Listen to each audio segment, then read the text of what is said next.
আসসালামু আলাইকুম ওরহমতুল্লাহি ওবরাকাতুহু।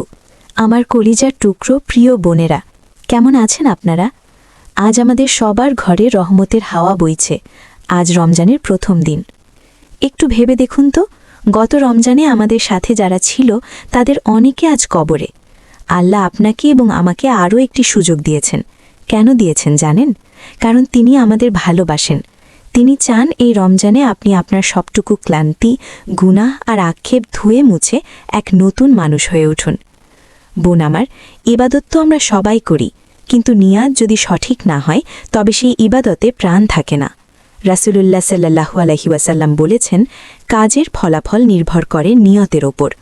তাই আজকের এই ভিডিওতে আমি আপনাদের সাথে এমন 5টি নিয়তের কথা বলবো যা এই রমজানে আপনার জীবনকে আমূল বদলে দেবে ইনশাআল্লাহ।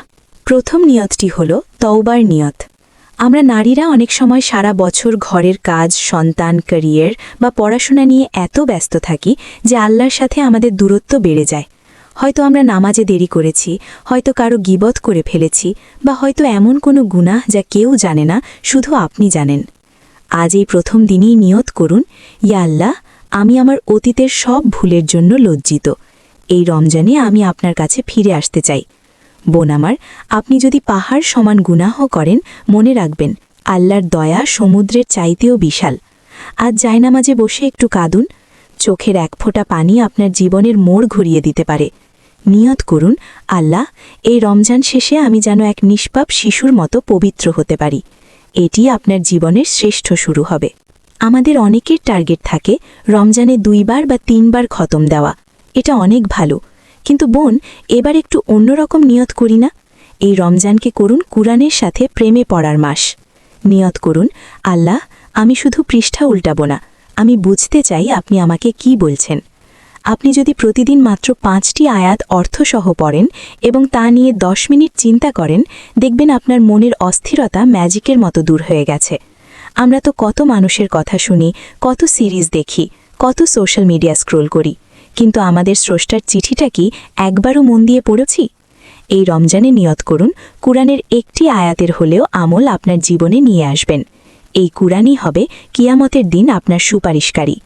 বোন আমার, রমজানে ক্ষুধা সহ্য করা সহজ, কিন্তু মুখ সামলানো খুব কঠিন। বিশেষ করে যখন আমরা রান্নাঘরে থাকি বা ইফতারের আগে আড্ডা দিই, তখন অজান্তেই অন্যের সমালোচনা শুরু হয়ে যায়। রাসূলুল্লাহ সাল্লাল্লাহু আলাইহি ওয়াসাল্লাম বলেছেন, যে ব্যক্তি মিথ্যা কথা ও মন্দ কাজ ত্যাগ করল না, তার পানাহার ত্যাগ করায় আল্লাহর কোনো প্রয়োজন নেই। আজ নিয়ত করুন, আল্লাহ, এই রমজানে আমার মুখ দিয়ে আমি কারো সমালোচনা করব না। কেউ যদি আমার সাথে খারাপ ব্যবহারও করে, আমি বলবো আমি রোজা আছি। এটি একটি জিহাদ, নিজের নফসের বিরুদ্ধে জিহাদ। শুধু মুখ নয়, মনের হিংসা আর বিদ্বেষও ধুয়ে ফেলুন।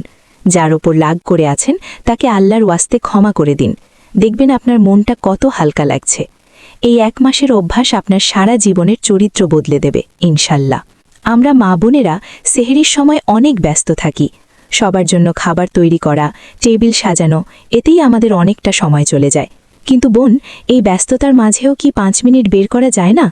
নিয়ত করুন, আল্লাহ, সেহরির আগে আমি অন্তত 2 রাকাত তাহাজ্জুদ পড়ব। যখন পুরো পৃথিবী ঘুমিয়ে থাকে, তখন আল্লাহ তাআলা প্রথম আসমানে নেমে আসেন এবং ডাকেন, কে আছো আমার কাছে চাওয়ার, আমি তাকে দেব। আপনার মনের যত কষ্ট, যত না পাওয়া, যত চোখের পানি, সব ওই সময় আল্লাহর কাছে বিছিয়ে দিন।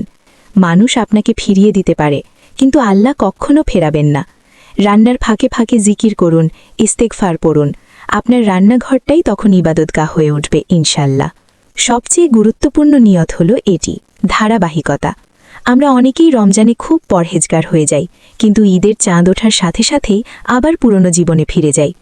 আজ এই প্রথম দিনেই আল্লাহর কাছে আকুতি জানান, ইয়া আল্লাহ, এই রমজানে আমি যে আমলগুলো শুরু করছি তা যেন মৃত্যুর আগ পর্যন্ত ধরে রাখতে পারি। রমজান আমাদের ট্রেনিং পিরিয়ড।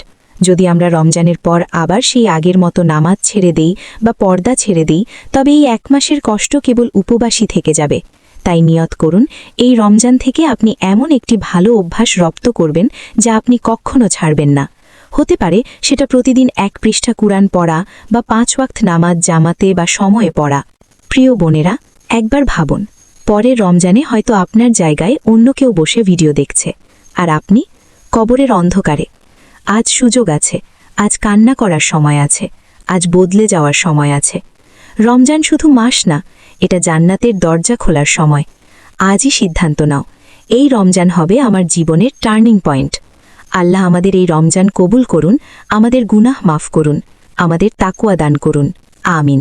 আসসালামু আলাইকুম ওয়া রাহমাতুল্লাহি।